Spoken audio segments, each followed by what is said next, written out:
Ted, quando se trata dos números no campo de batalha, o equipamento, os drones, a forma como esta guerra está se desenrolando, o que você pode nos dizer sobre a situação? Well, I think the situation Bem, acho que a situação de Israel em relação ao Irã vai continuar piorando. E há várias razões para isso. Posso falar um pouco sobre as questões tecnológicas e gostaria de fazer isso. É relevante no sentido de oferecer uma base de compreensão para o público. Não é algo imediatamente relevante para a situação atual, mas lança luz sobre ela, então é importante refletir a respeito. Então, se formos aos slides, por que não pegamos o slide 2, por exemplo? Houve isso é algo muito interessante. Uma gestão extraordinariamente ruim por parte de Israel de suas defesas aéreas. extraordinary mismanagement by Israel of its air defenses. Let's go to the next slide. I'll show you that. Vamos para o próximo slide. Vou mostrar isso a vocês. Aqui está este slide talvez você queira clicar na tela do PDF e ver se consegue visualizar melhor. Não está aparecendo claramente. Seja o que for que você tem aí. Certo, essa é uma foto em lapso de tempo de interceptores do domo de ferro sendo lançados ao ar. Você pode ver dezenas de interceptores. Agora, o que você está vendo vem de uma câmera fotográfica e o obturador fica aberto por talvez 10 ou 15 segundos. À medida que o motor do foguete impulsiona o interceptor ao longo de sua trajetória, ele produz um ponto de luz. Se você tirasse fotos instantâneas, veria apenas um ponto de luz. Mas como o ponto de luz está se movendo, ele desenha uma linha. But the point of light is moving, so it traces out a line. So the lines you see are the trails. Então, as linhas que você vê são os rastros dos interceptores enquanto sobem, porque aquele ponto brilhante de luz, ao se mover, produz uma linha que mostra o movimento do interceptor. Agora, você vê esses interceptores todos subindo, e então eles começam a descer. Eles nunca deveriam descer. A única maneira de ter alguma chance de interceptar um alvo de míssil balístico é voando na trajetória esperada de subida. No final de quase todas essas linhas, você vê pequenos pontos de luz. Esses pontos de luz são as ogivas dos interceptores do domo de ferro, ogivas relativamente pequenas, detonando. On the Iron Dome interceptors, relatively small warheads detonating. But there's no target there for them to detonate on. So Mas não há nenhum alvo ali para eles detonarem. Então os interceptores sobem e simplesmente explodem no ar. Provavelmente porque o sistema quer destruir os interceptores para evitar que o interceptor inteiro caia no chão. O dano no solo é menor, embora ainda significativo. Isso nunca deveria ter acontecido, porque esses interceptores não têm capacidade contra mísseis balísticos, mas são muito eficazes contra drones e mísseis de cruzeiro. As moctílicas operações de defesa aérea estão dispersando em third step that its contra-roves que não tinham uma possibilidade de atingir. Zero se já certo. they had no possibility of hitting, zero chance of hitting. And instead, you could have saved these. E em vez disso, você poderia ter guardado esses interceptores para os ataques de drones que estão acontecendo agora. Esse é o tipo de má gestão das defesas aéreas que acho impressionante. Digo isso porque muitas das pessoas que conheci ao longo das décadas em Israel são incrivelmente competentes. Pessoas que trabalharam nas defesas aéreas. Eu sei o quanto elas são inteligentes, então não consigo entender. Tive uma conversa com um amigo meu e ele não conseguiu me explicar. Ele disse, não faço mais parte das operações atualmente. Mas também disse, concordo com você, não tenho ideia, não entendo. But he says, I agree with you. I have no idea. I have no understanding. So they've thrown away these interceptors. And that Então eles descartaram esses interceptores. E esse é um problema real que os israelenses estão enfrentando agora. O próximo slide mostra outro problema que eles deveriam ter previsto, mas não previram. Ele mostra vários quadros de um vídeo de um desses mísseis balísticos Al-Fatah entrando na atmosfera a uma velocidade fantástica.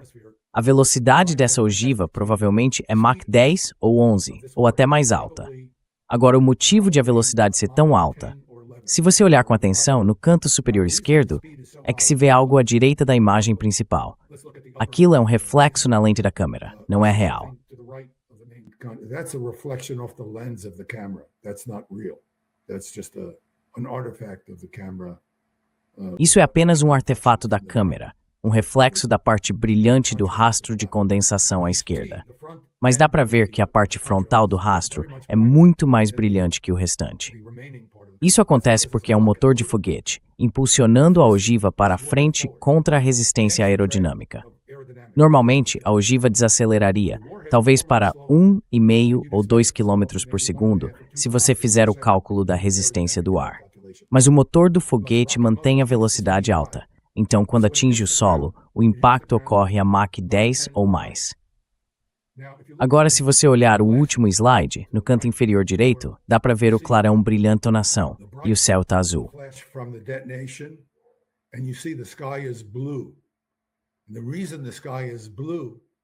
E a razão pela qual o céu fica azul é porque a energia no ponto de detonação é tão alta que a temperatura é maior do que a que normalmente se vê em uma explosão. Se você observar a maioria das explosões no solo, quando não há essa ogiva altamente energética chegando, a cor tende a ser vermelha ou amarela, o que indica uma temperatura mais baixa no pico da liberação de energia explosiva. Esta, por outro lado, é mais alta porque há a energia cinética do impacto, que contribui com tanta energia quanto o peso equivalente em explosivos de alta potência. Portanto, mesmo que não houvesse nenhum explosivo nessa ogiva, ela ainda teria a energia explosiva equivalente ao seu peso em TNT. Mas ela também contém TNT, um explosivo de alta potência.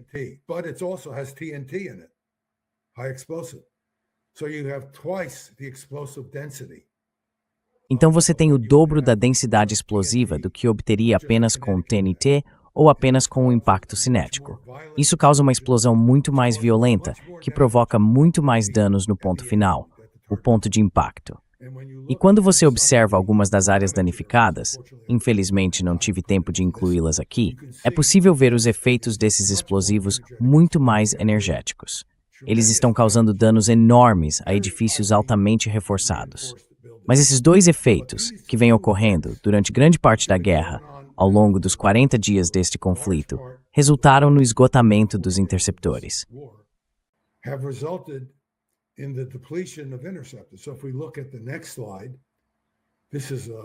Se olharmos para o próximo slide, ele foi retirado de um relatório do Royal United Services Institute, publicado no final de março, basicamente há uma semana e meia.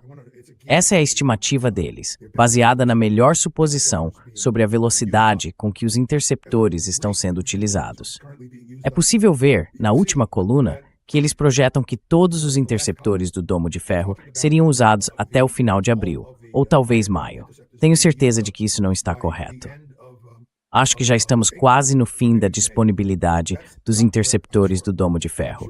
E também estamos quase sem os mísseis ARAR, que podem ser disparados de aeronaves contra drones.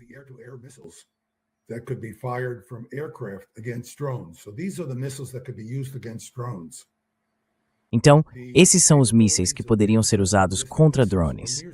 A capacidade de interceptar mísseis balísticos é praticamente nula, não importa o que ainda reste. Em outras palavras, os sistemas Arrow 2, Arrow 3, David Sling e THAAD têm uma taxa de interceptação muito baixa contra mísseis balísticos. Eles sempre tiveram uma taxa de interceptação baixa. Portanto, o que temos, de modo geral, não sabemos ao certo, é um esgotamento das defesas aéreas contra drones e uma incapacidade contínua de derrubar mísseis balísticos. Mas os mísseis balísticos são ainda mais difíceis de atingir e causam danos maiores quando atingem o solo, além de chegarem ao solo com maior eficiência.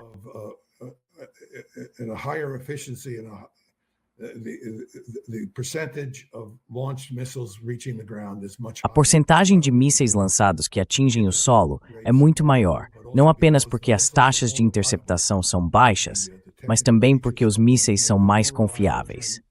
Suas características técnicas os tornam mais confiáveis durante a reentrada. Assim, as ogivas essencialmente sempre detonam, o que nem sempre acontecia antes, pois os iranianos estavam disparando mísseis mais antigos, cujas ogivas às vezes giravam, se desintegravam e, em alguns casos, não detonavam. Portanto, a situação que estamos enfrentando agora é resumida no próximo slide, e ao dizer nós, refiro-me aos israelenses e aos americanos. Antes de tudo, eles administraram mal o sistema de defesa Domo de Ferro. E isso é grave porque o Domo de Ferro é muito eficaz em abater drones. Iron Dome has a very high effectiveness shooting down drones. But Mas eles já usaram a maioria deles e ficaram sem interceptadores do Domo de Ferro contra drones. E os drones são extremamente problemáticos, como eu já expliquei. A disponibilidade de dados de reconhecimento por satélite de alta resolução e em tempo real agora vem da China e da Rússia para o Irã. Assim, os iranianos têm informações sobre a localização das unidades de defesa aérea, que se tenta mover de lugar, dos radares de defesa aérea, e isso lhe permite mirar esses radares com seus drones. Vimos um ataque extremamente eficaz contra os radares de defesa antimísseis balísticos nos 2 primeiros dias da guerra. Esse ataque foi realizado com base em reconhecimento estratégico fornecido pelos chineses e pelos russos aos iranianos.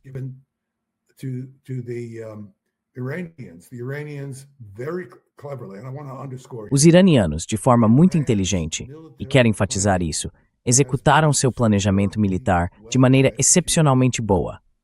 Não houve erros que eu consiga identificar, ao contrário dos israelenses, de quem eu não esperava os tipos de erros que cometeram com suas defesas aéreas.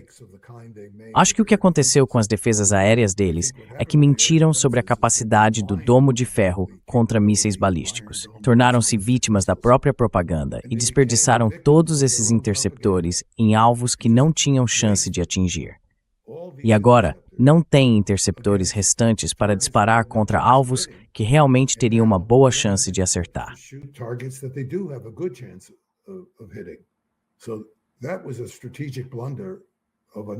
Isso foi um erro estratégico de nível nada pequeno. Os iranianos não cometeram erros desse tipo. Eles tinham drones extremamente precisos e conseguiram usá-los para destruir os caríssimos e limitados radares de defesa contra mísseis balísticos que os americanos e israelenses possuíam. Em particular, havia 4 radares THAAD. Tenho um deles mais adiante na discussão, se chegarmos a esse ponto. E havia um enorme radar no Catar, que era fundamental para a defesa geral de Israel contra mísseis balísticos. Esse radar gigante era crucial, porque conseguia detectar quase tudo o que fosse lançado do Irã assim que fosse lançado. E então informava aos radares THAAD, menores e menos capazes, onde procurar os mísseis balísticos que se aproximavam.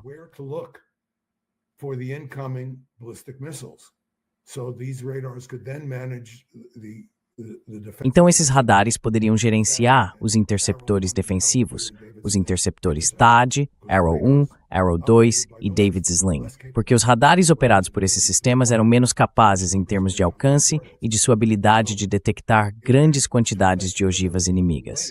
Assim, o Irã tirou essa capacidade de Israel e dos Estados Unidos literalmente no primeiro dia da guerra. No primeiro dia, ou talvez em 2. Foi uma conquista impressionante. Eu não esperava por isso. Eu sabia que os drones seriam um problema para os israelenses, mas nível de precisão e encontrar alvos de grande impacto.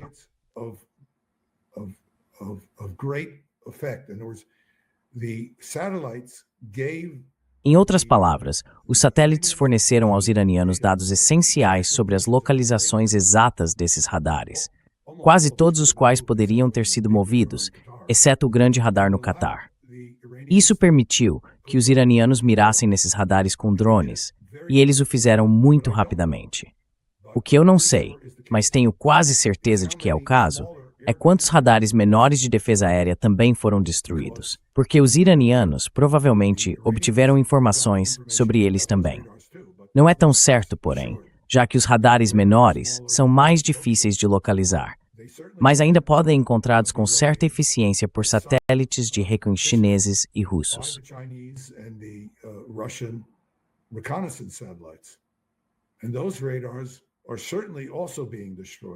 E esses radares certamente também estão sendo destruídos.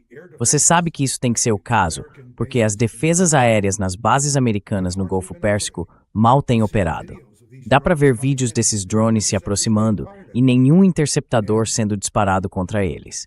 Parte disso pode simplesmente ser porque os americanos ficaram sem interceptadores, o que, é claro, é uma falha incrível da parte deles. E a outra parte pode muito bem ser que os radares que guiavam esses interceptadores não existam mais, foram destruídos ou danificados. Portanto, as perdas crescentes de todos esses radares de defesa aérea são significativas e continuarão à medida que a guerra prosseguir. Going to continue as the war goes on, and as the war goes on, the Iranian À medida que a guerra continua, os drones iranianos terão cada vez mais facilidade em causar danos e atacar alvos críticos dos americanos e israelenses. Os drones não possuem ogivas tão grandes quanto as dos mísseis balísticos. Um míssil balístico pode ter uma ogiva de 1 tonelada, enquanto um drone pode carregar apenas 1/10 disso. Mas não é preciso ter 10 ogivas de 100 quilos se houver precisão. Se o objetivo for derrubar um prédio, uma ogiva de 100 quilos é mais do que suficiente se puder ser colocada a poucos metros de distância do alvo. Portanto, o fato de os drones terem ogivas menores não significa que não possam causar danos tremendos. does not mean that tremendous damage cannot be inflicted. Plus, of course, the numbers of drones you can bring. Além disso, é claro, o número de drones que podem ser usados contra alvos de interesse é enorme. Milhares, dezenas de milhares desses drones. E sabemos que os iranianos podem continuar produzindo-os, e eles serão imparáveis. Então, se olharmos para o slide 7, posso começar a mostrar como, mesmo que consigam preservar os radares, será quase impossível deter os drones. Esse é outro fator. Não estou apenas dizendo que os drones serão mais capazes de causar danos porque têm alta precisão, mas também que o Irã possui dados da China e da Rússia que lhes permitem localizar os alvos. Assim, eles podem encontrar os alvos e atingi-los. Mas mesmo quando alguns radares forem preservados, esses radares não conseguirão detectar os drones, porque os drones estão cada vez mais capazes de voar muito baixo. Are increasingly able to fly very low, and when they fly very low, they are in what's called E quando eles voam muito baixo, entram no que é chamado de interferência do solo. Então, por exemplo, quando se fala em AWACS, aeronaves do Sistema de Alerta e Controle Aéreo, esses radares terão apenas uma capacidade muito limitada contra drones. Eles já destruíram pelo menos um AWACS no solo, e provavelmente outros serão destruídos com o tempo. Mas ainda haverá alguns radares de alerta e controle aéreo em operação. Claro, eles não podem operar 24 horas por dia, 7 dias por semana. Acho que pode haver 5 ou 6 desses, então é possível mantê-los em uma missão de 12 horas. Seriam necessárias talvez 3 aeronaves para manter 2 em operação 24 horas por dia, porque é preciso tempo para reabastecer e fazer reparos nas aeronaves. because it takes time to refuel and repair the aircraft. So they do have airborne warning and control systems. Então, eles realmente têm sistemas de alerta e controle aerotransportados. Mas se olharmos para o próximo slide, podemos ver por que esses sistemas têm uma capacidade muito limitada.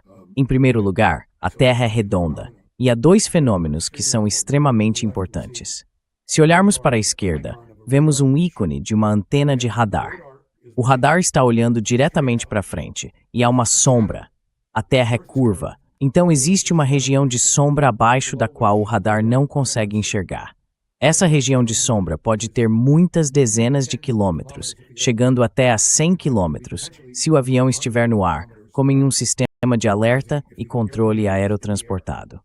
Like a radar warning, a radar control system. But notice there's an area called the clutter. Mas repare que há uma área chamada zona de interferência. Essa zona de interferência, na verdade, se estende por uma boa distância e basicamente torna impossível ver os drones. Vou explicar muito brevemente o que é interferência, porque ela é muito importante. A interferência esconde o drone e faz com que, mesmo quando o radar tem linha divisada para ele, seja impossível detectá-lo. Então, se formos para o slide 9, o próximo slide, se tivermos um avião voando em alta altitude, podemos potencialmente ver os alvos e ter linha divisada com eles, mesmo a 50 ou 100 quilômetros de distância. Mas isso é enganoso, porque se formos para o próximo slide, veremos qual é realmente o problema da interferência. Fui eu que fiz isso. Certo. The next slide shows O próximo slide mostra a refletividade real de radar de um drone. Se olharmos para o canto superior esquerdo, podemos ver a seção transversal de radar de um inseto, cerca de 1 milésimo de metro quadrado. A próxima, logo abaixo e à esquerda, volte isso aí, mostra a seção transversal de radar de um drone. À direita, vemos que a seção transversal de radar de um drone é de cerca de 1/100º de metro quadrado. Isso é realmente muito pequeno. Para ter uma noção de quão pequeno é, se olharmos abaixo da seção transversal de radar do drone, a seção transversal de radar de uma ave é comparável. Então, como distinguir entre uma ave e um drone? Veja, esse é um problema. And a drone. This is a problem. Now, it turns out there is technology for doing this. Acontece que existe tecnologia para fazer isso, mas essa tecnologia é limitada em sua precisão. Então, em resumo, você não consegue perceber a diferença, não consegue ver o drone no meio da desordem. Vou explicar o que é essa desordem, só para que seu público tenha uma noção geral. A razão pela qual isso é importante é que, basicamente, mesmo com aeronaves equipadas com radar, essas aeronaves não vão contribuir para um sistema de alerta de defesa aérea contra esses drones. É claro que você também vai ficar sem interceptadores. Então, mesmo que tenha alguns interceptadores, o sistema baseado em radar não conseguirá guiá-los, porque ainda é necessário o radar para a defesa aérea. E esses radares estão sendo lançados ou destruídos.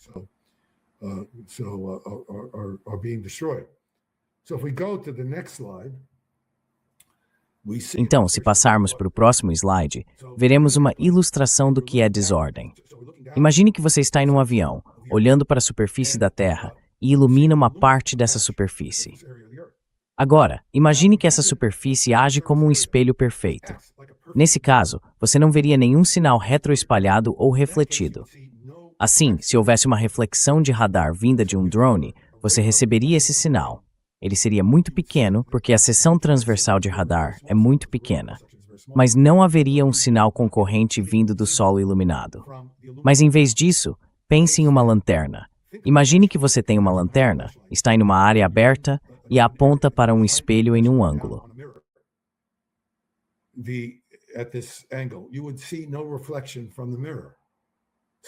Você não veria nenhum reflexo no espelho. Então, se visse um inseto voando acima do espelho, poderia na verdade ver o inseto acima dessa superfície preta, porque você não vê o seu próprio reflexo. Mas imagine que a superfície seja composta por árvores, montanhas, colinas ou grama. Nesse caso, você está vendo um grande sinal refletido, porque está iluminando uma área muito maior em comparação com a área que ilumina quando observa o drone. Assim, o drone acaba ficando escondido na desordem. E essa desordem vem de todos os tipos de fontes. O grande problema não é apenas detectar o pequeno alvo com uma seção transversal de radar reduzida, o que já é um problema enorme por si só, mas também distingui-lo dos sinais refletidos interferentes provenientes de outras fontes.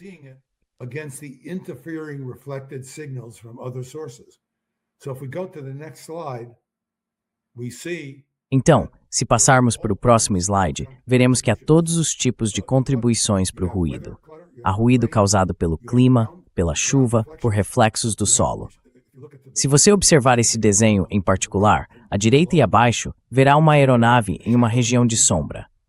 Essa região de sombra pode ser causada não apenas pela curvatura da Terra, mas também por objetos entre o radar, montanhas, árvores ou o que quer que seja, e o alvo que você está tentando detectar. Tudo isso limita sua capacidade de ver os alvos. Então, se eu for para os próximos 2 slides, você verá que este apenas mostra pássaros, árvores e outras coisas que geram sinais falsos ou interferentes.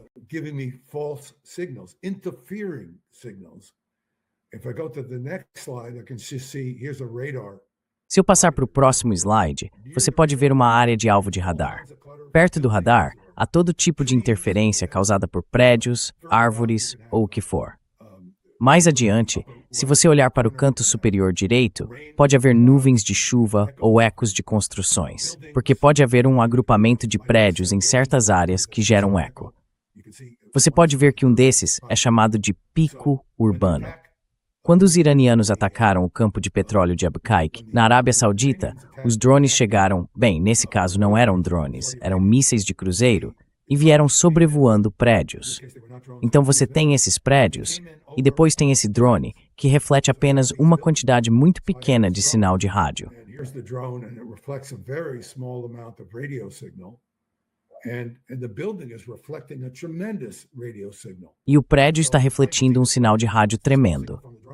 Então estou tentando ver esse drone. É um sinal pequeno do drone contra o reflexo do radar vindo do prédio. Deixe-me dar uma ideia bem simplificada de como o radar tenta detectar o drone. Existem tecnologias de rádio muito avançadas que são usadas para isso.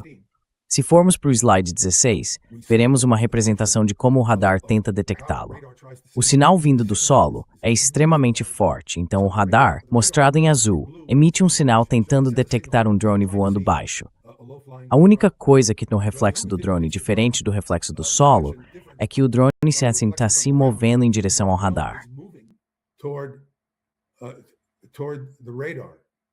So the reflected signal shown in green is of a Então o sinal refletido, mostrado em verde, está em uma frequência ligeiramente mais alta do que o sinal vindo do solo. O retorno do solo é um sinal muito forte.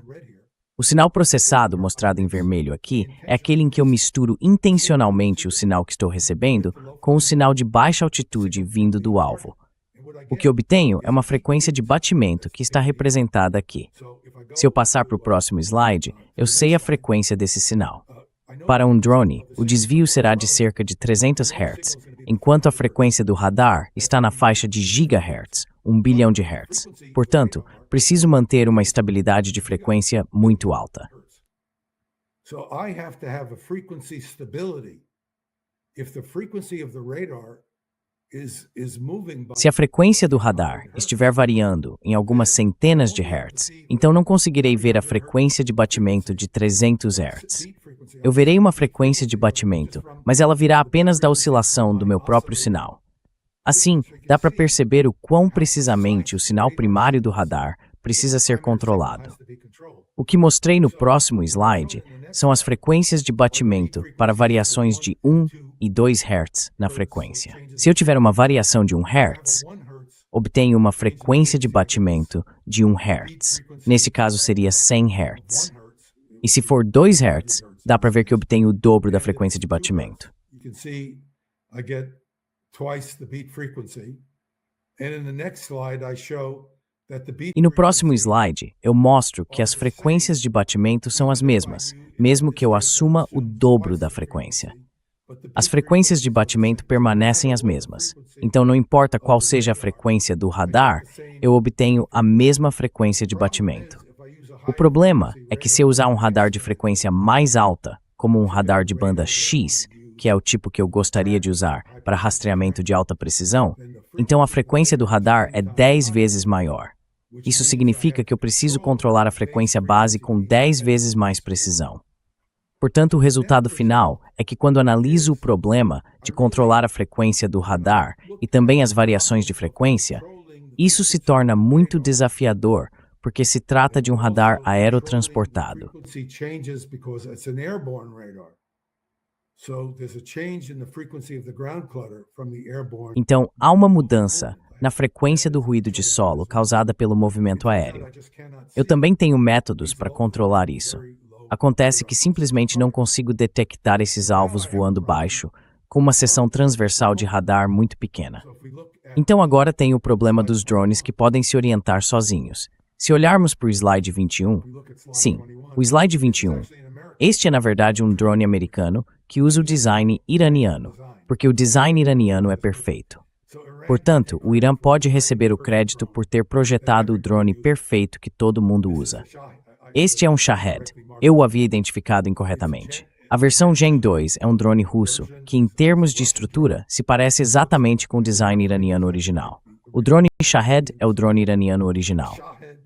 Drone is the original Iranian drone, and this is an American design which uses the same. E este é um projeto americano que utiliza a mesma estrutura aérea iraniana. Portanto, o Irã é o inventor do drone kamikaze, que está causando estragos nos Estados Unidos e em Israel agora. E isso está levando o Irã a se tornar a potência militar dominante nesta guerra atual. A influência militar dominante do Irã agora se deve a vários fatores. Antes de tudo, o Irã controla o Estreito de Hormuz, o que lhe dá um domínio sobre a economia mundial, incluindo a economia americana e a de outras nações. O Irã tem conseguido fornecer petróleo de forma preferencial a países que considera não hostis, não necessariamente aliados, mas simplesmente não hostis. Not necessarily supporting it, but just non-hostile. So Iran is very cleverly. Então o Irã pensou de forma muito inteligente. Bem, não vamos simplesmente interromper para todo mundo. Se você não for hostil a nós, vamos deixar aberto. E aliás, até os Estados Unidos percebem que o petróleo iraniano é essencial para evitar o colapso da economia mundial. Então agora o Irã está vendendo petróleo, não mais a taxa reduzida de $45 por barril, porque o petróleo iraniano estava sob sanções dos Estados Unidos, mas a $120 o barril. Ou seja, o Irã está ganhando muito dinheiro. Quero dizer, é quase uma comédia que os americanos tenham agora retirado as sanções sobre o petróleo iraniano. De repente, os iranianos estão recebendo o preço cheio por seu petróleo por causa do controle que têm sobre o Estreito de Hormuz. Because of their control of the Strait of Hormuz. And of course, they're able to provide oil to non-hostile. E é claro, eles conseguem fornecer petróleo a estados não hostis. Essa é uma situação extremamente favorável para o Irã nesta guerra. O próximo problema que eles enfrentam são esses mísseis balísticos, que estão causando muito mais danos por impacto do que causavam antes. E o ponto seguinte é que o Irã possui informações precisas sobre os alvos. Parte dessas informações precisas pode ter vindo de outras fontes. Vamos voltar ao slide 22. Este é do ataque original de setembro de 2019, que o Irã realizou contra os campos de petróleo de Abqaiq, na Arábia Saudita. Na parte inferior deste desenho, mostrei uma fotografia de satélite de um desses tanques de processamento de petróleo. Of one of these oil processing tanks. And notice that what is shown. E repare que o que aparece na fotografia de satélite são os buracos no tanque de processamento de petróleo, que foram produzidos por mísseis de cruzeiro iranianos, atingindo esses tanques. A precisão desses buracos é de poucos metros. É incrível quão precisamente os mísseis de cruzeiro iranianos conseguiram atingir esses tanques de processamento. Bem, eu não sei exatamente qual tecnologia específica os iranianos usaram, mas posso fazer uma especulação. Se você olhar o próximo slide, o que os iranianos poderiam ter feito é tirar uma fotografia de satélite desses tanques. Em outras palavras, eles não precisaram de ajuda da China ou da Rússia. Tudo o que precisavam era de uma fotografia comercial desses tanques. No canto superior esquerdo aqui, o que eles fizeram foi um cruzamento. Assim, os mísseis de cruzeiro têm uma imagem do que estão procurando. Aqui está a imagem, é a minha mão. E agora o que eu tenho é a imagem e o que eu faço é cruzar a imagem com a imagem da minha mão. Eu faço isso eletronicamente. Então, quando eu as alinhar, toda a luz passa. Nenhuma luz passa quando não estou devidamente alinhado. Então você vê esses 3 picos. Essa é uma simulação que eu realmente fiz. Minha simulação. É um palpite. E o que eu fiz, se você olhar à direita, eu mostro os picos da correlação cruzada. E então na imagem inferior, eu mostro os picos da correlação cruzada sobrepostos aos alvos. Isso poderia ter sido feito com imagens de satélite e correlação cruzada. Algo que sabemos que os iranianos são perfeitamente capazes de fazer. Então aqui está um exemplo, em que não se trata necessariamente de um drone sendo guiado pelo que se chama de orientação em primeira pessoa. What's called first-person guidance. In other words, it's not necessarily a drone operator. Em outras palavras, isso não é necessariamente um operador de drone sentado longe, recebendo um sinal de televisão do drone e guiando-o até o alvo. Pode simplesmente ser um drone que é um robô. Ele já sabe para onde ir antes de abrir os olhos, tirar uma fotografia do que está à sua frente e cruzar essa fotografia com o alvo. Então dá para ver o quão problemáticos esses drones podem se tornar, porque agora eu tenho a capacidade de fazer rastreamento em tempo real.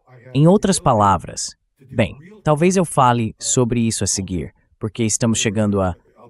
Mas a ideia mais simples, conceitualmente mais simples, é que eu tenho um drone e estou olhando através de uma câmera de televisão, o que significa que o drone precisa me enviar uma imagem de televisão de volta. Means that the drone has to be sending a television image back to me. I might be thousands of kilometers away, and then I have to give the drone signal. Posso estar a milhares de quilômetros de distância e então preciso enviar sinais ao drone. Não preciso fazer isso neste caso específico. Então agora, o Irã, as indicações são, pelo menos para mim, que o Irã possui drones capazes de fazer correlação cruzada com imagens dos alvos, além de drones que podem se orientar diretamente pelos sinais das câmeras de televisão dentro dos próprios drones. Isso é uma grande inovação. Talvez eu devesse parar por aqui, e posso falar sobre como eles fazem isso em outro momento, como o Irã está fazendo isso. Mas a disponibilidade do sistema Starlink agora está tornando possível que o Irã use drones para se orientar em tempo real em relação aos alvos. Então, o que acontece? Eles obtêm uma imagem da situação em tempo real. Na verdade, vamos para o slide 33 por um instante. Vá para o slide 33. Se você olhar o slide 33, aqui está o antes e o depois. Tem uma imagem de onde estão essas cúpulas de radar, então posso destruí-las de duas maneiras.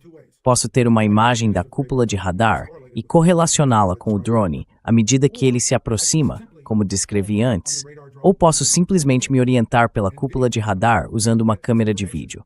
E a câmera de vídeo pode obter suas informações a partir de um sinal Starlink. Deixe-me apenas mostrar. Vamos para o slide 38. Eu paro depois disso. Este quadrado específico à direita, este é um terminal de rádio Starlink. Vamos apenas avançar mais um slide. Mais um slide. Slide forward. One more slide. And here you see this little dog, cute little dog next to the E aqui você vê esse cachorrinho, um cachorrinho fofo, ao lado do sistema de comunicação Starlink. Esse sistema Starlink pesa apenas meio quilo ou 1 quilo. Vamos para o próximo slide. Lá está ele, em uma caixa que você pode encomendar. Note que a caixa vem com instruções de uso. Você pode sair, o Nima pode sair, e ele pode pedir um na Amazon por cerca de $250, e você o receberá pelo correio em alguns dias. Depois, você pode modificá-lo e colocá-lo no seu drone se souber como usar o sinal. A partir daí, você pode enviar seu drone para procurar um alvo, usando as comunicações do drone por meio da sua conexão via satélite Starlink.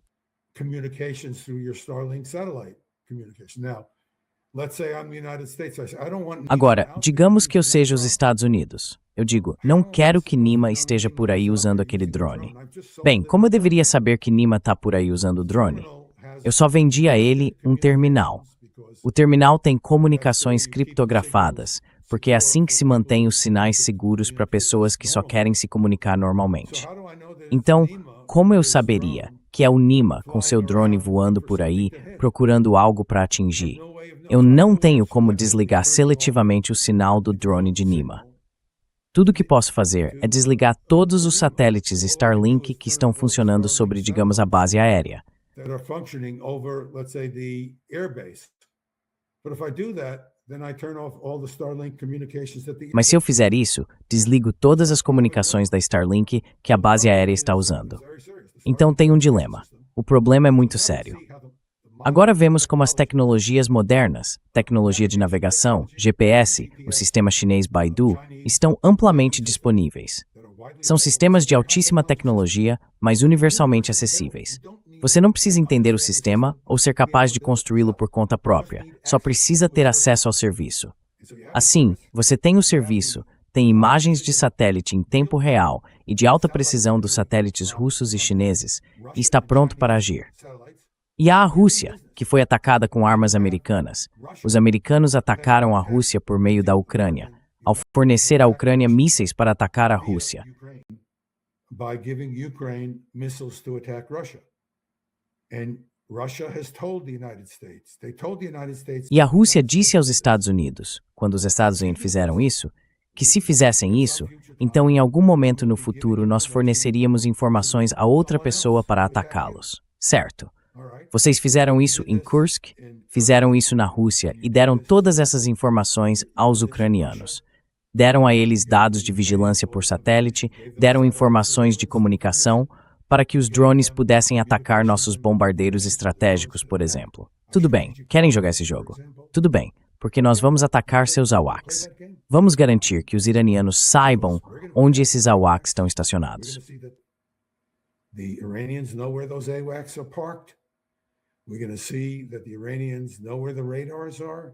Vamos garantir que os iranianos saibam onde estão os radares e vamos fornecer essa informação a eles. Eles terão os recursos de navegação que podem simplesmente comprar comercialmente. E boa sorte, sabe? Agora o Irã está se beneficiando desses serviços e, incidentalmente, a China e a Rússia também, porque esses países querem que o Irã prevaleça. E eu acho que o Irã vai prevalecer nisso. Acho que a guerra vai ficar cada vez pior para os americanos. Minha maior preocupação é que, à medida que Israel se encontrar em uma situação cada vez mais desesperadora, eles possam ser tolos o bastante para usar armas nucleares. E os tomadores de decisão política dos Estados Unidos precisam garantir que Israel entenda que estará por conta própria se algum dia usar armas nucleares contra alguém. They are on their own if they ever use nuclear weapons against anyone.